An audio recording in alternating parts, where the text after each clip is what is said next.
Happy Monday. It is January 26th, 2026.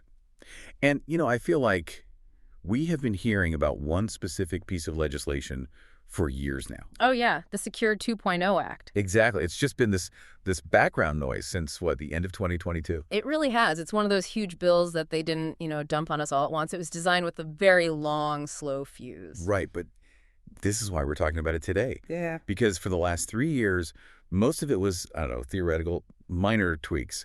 But now, in 2026, the rubber is finally meeting the road. The delay is over. That's right.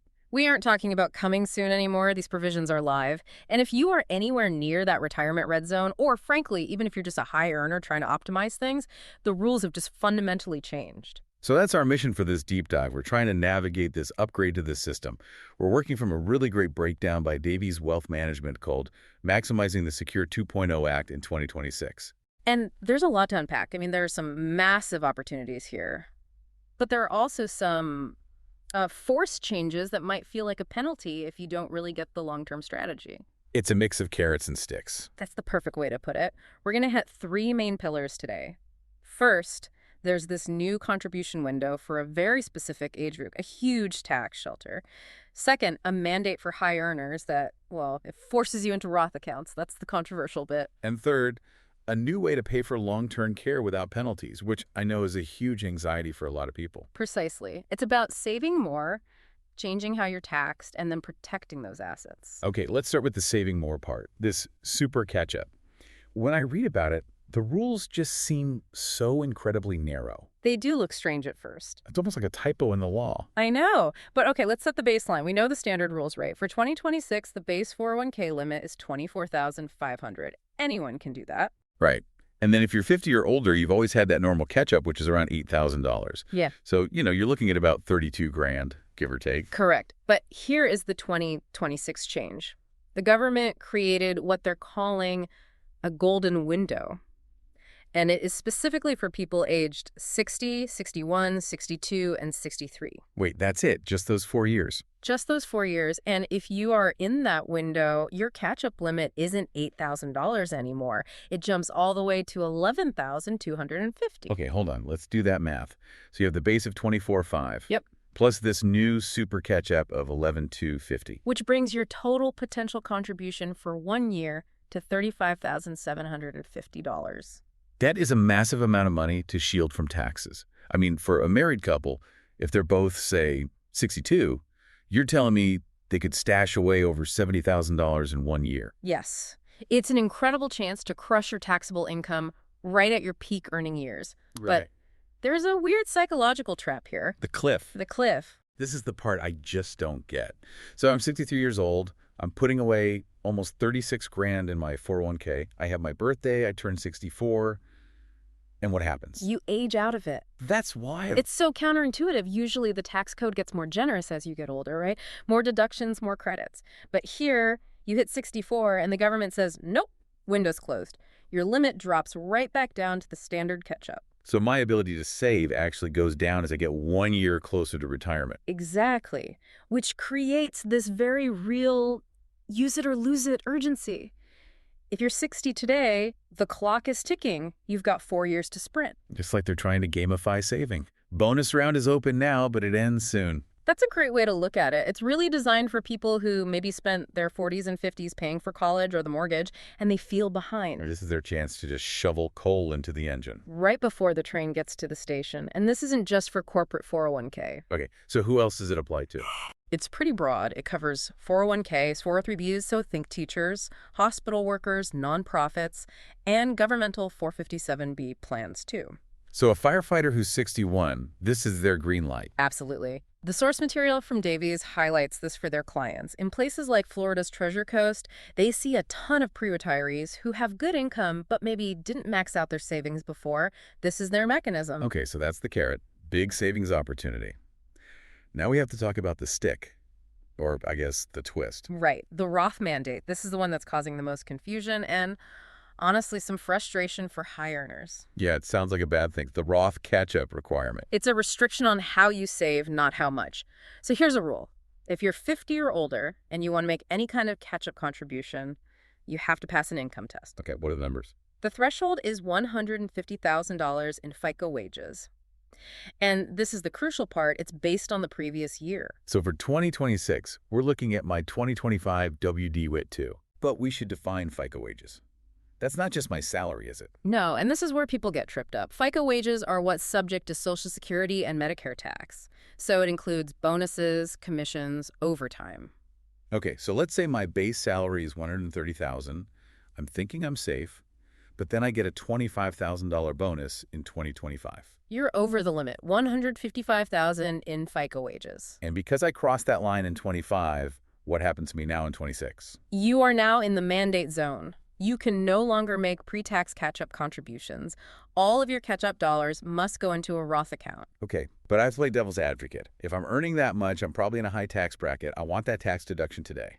Losing it feels like a penalty. It absolutely feels that way in the short term. You lose that immediate gratification of a smaller tax bill. But if you zoom out, there's a huge silver lining here. It forces tax diversification. Tax diversification. Break that down for me. Well, think about a typical high earner.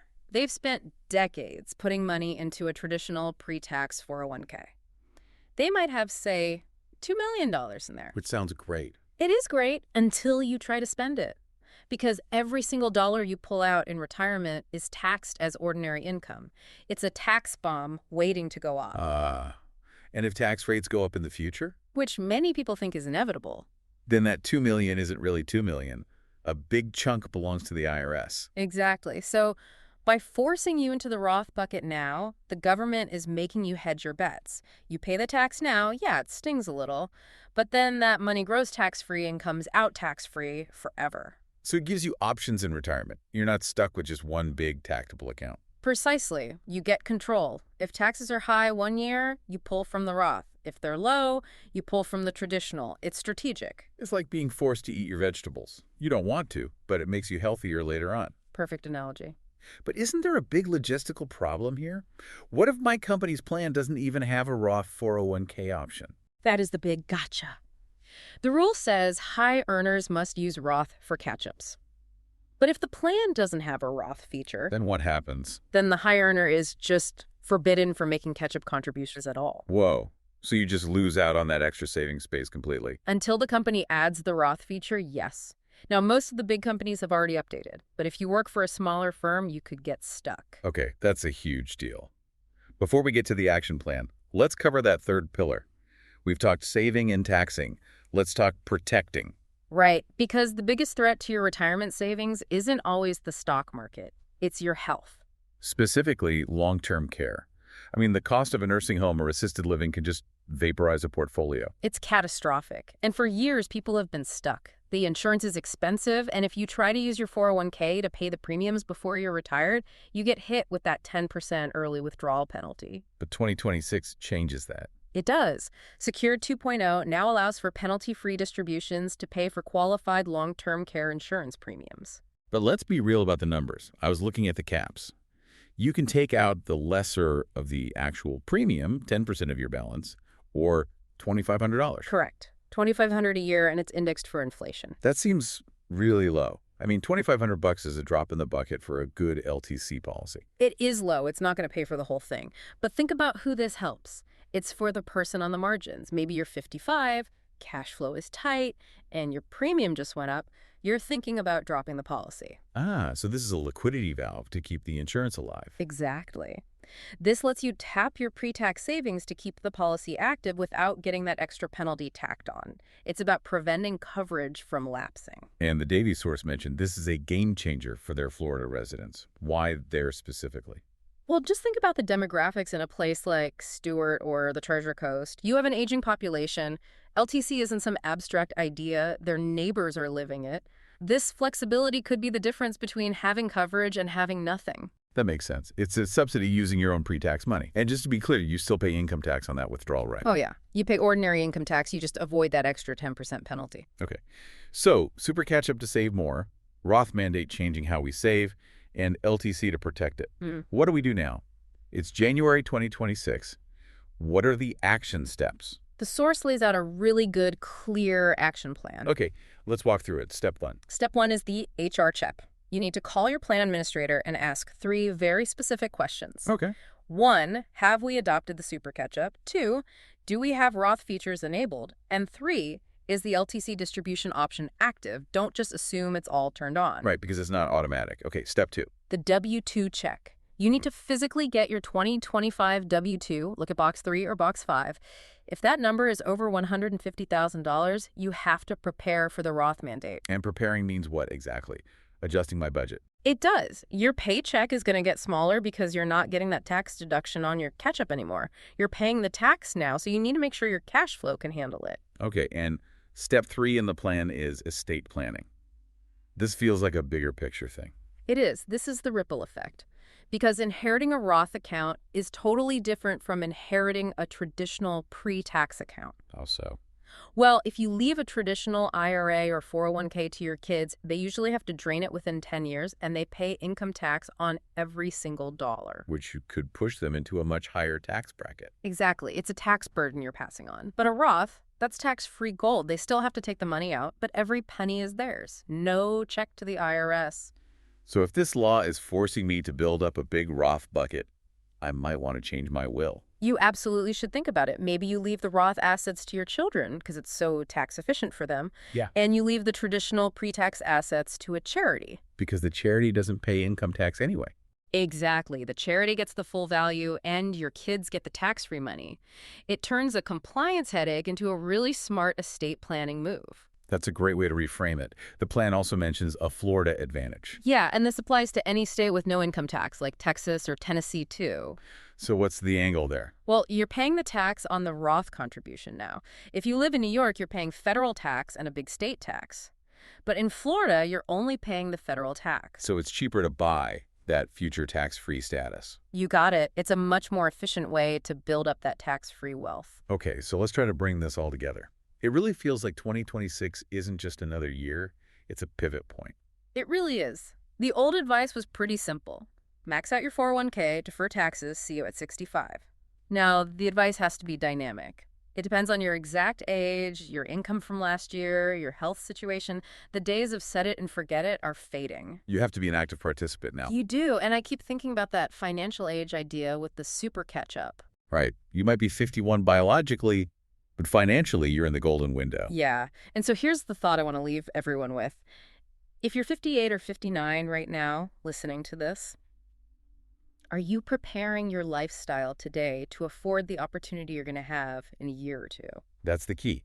Can you actually live on less of your paycheck so you have that 36 grand a year free to invest when your window opens? Because if you hit 60 and you haven't adjusted your spending, that opportunity just it sits there, wasted. You can't go back and claim it when you're 65. Use it or lose it. That's the mantra for 2026. So here's your homework. Go find that 2025 W-2. Call your HR department and look at your birthday.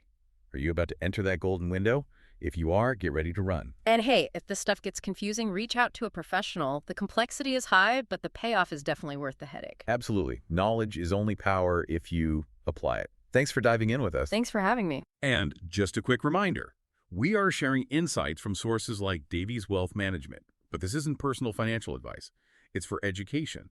So always talk to your own pros before making any big decisions. See you next time.